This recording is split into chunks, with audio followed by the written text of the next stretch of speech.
A ver, aquí estos no son mecánicos, pero solucionan los problemas. Ya se pueden ir a trabajar. A ver. Vamos. Nos trajeron este 2009 Scion TC por problemas de que no prendía. Ya lo habían llevado a otros 2 talleres y les dijeron que había problema con la computadora o problema con la marcha. Como pueden, es un 2009. Pues checamos lo que es primero. Para empezar, su batería no sirve, pero en otro lado ya habían checado, habían destruido, no sé para qué quitaron esto. Allá abajo, lo que tenía este carro que no tenía función. Prendían todas las luces del tablero, pero no tenía función, ni la palanca se podía mover, ni daba crank o no estareaba. Entonces tratamos de buscar un video para ver cuál era el relay de la marcha, pero no lo encontramos, el relevador o el fusible.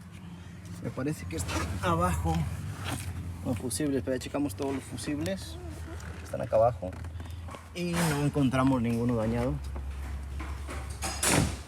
Un poquito más de buscarle, quitamos lo que es donde va el filtro del aire para checar la marcha. Le pegamos a la marcha, parece que estaba buena, le dimos corriente directa y prendió.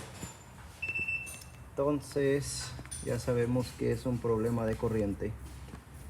Checamos otra vez los fusibles, quisimos encontrar el de la marcha, pero no lo encontramos.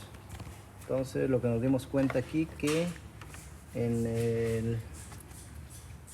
el relevador, que es el principal, va a ser este de plástico que está aquí, y aquí está relacionado también lo que es el power steering y la corriente para la marcha. Entonces aquí no tenemos corriente, solamente tenemos tierra en este de aquí, no sé si pueden ver aquí. Entonces le damos corriente directa aquí y ya prende el carro y el power steering está flojo. Entonces vamos a reemplazar el fusible principal y creo que va a resolver el problema aquí. Gracias.